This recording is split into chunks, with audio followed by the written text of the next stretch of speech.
उसमें जो सरपंच हैं, पहले कार्यकाल पूरा होने के बाद 2 साल के बाद उसकी कोई इंक्वायरी पंच और सरपंच की नहीं कर सकते थे। अब हमने उसमें 6 साल का प्रावधान किया है कि 6 साल के बाद तक भी इसकी इंक्वायरी हो सकती है।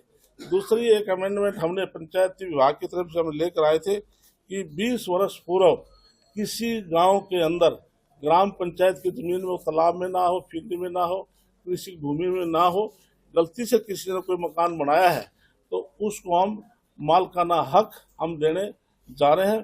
तो इसलिए हमने उसको कलेक्टरेट हमने रखा था 2004 का, इसलिए उसमें हमने कुछ अमेंडमेंट की है। हमने उसमें विभाग की तरफ से हम उसको तय करेंगे और कम से कम रेट पर हम उस गरीब व्यक्ति को, जिस व्यक्ति ने 500 का जो मकान बनाया है, हम उसको 500 गज का कि हम उसको मालकाना हक देंगे। विपक्ष है कहाँ? 91 से मैंने 8 चुनाव में लगातार लड़ता आ रहा हूँ। 91 से अप टू डेट मैं पहली बार देख रहा हूँ कि आज तक विपक्ष का नेता नहीं बन पाया। और दूसरी बात मैं कहता हूँ कि भूपेंद्र सिंह हुड्डा कांग्रेस का सीनियर लीडर है। आप उसकी प्रोसीडिंग निकाल कर देख लें, जो भी कोई हाउस में बोलता है एक शब्द भी वो दर्ज हो जाता है।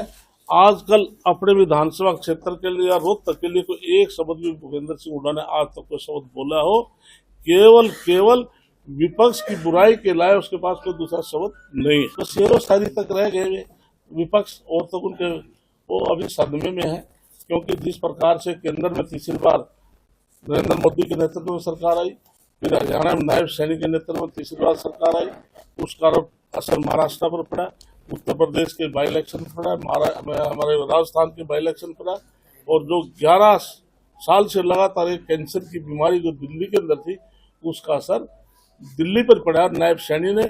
और 32 ऐसी विधानसभाएं थी जो हमारे जैसे कार्यकर्ता, जिन पर हम हरियाणा प्रदेश के कार्यकर्ताओं ने काम किया, तो हरियाणा का विशेष दिल्ली की सरकार लाने में योगदान है। इसलिए जिस प्रकार की जो बात कर रहे हैं वो सब निराधार हैं।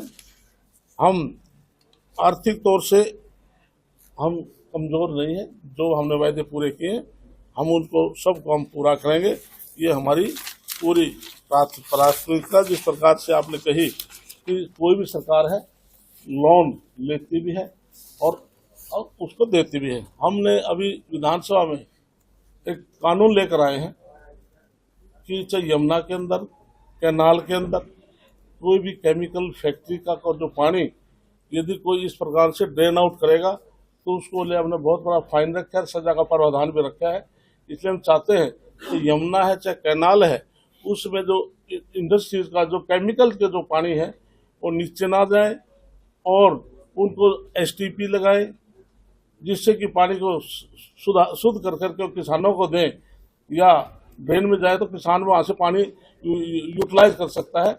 इसी प्रकार से हमने जो तालाबों का जो सुधारीकरण करे हैं, हम उनका तालाब को पानी शुद्ध करके हम किसानों को फसल के लिए भी देंगे।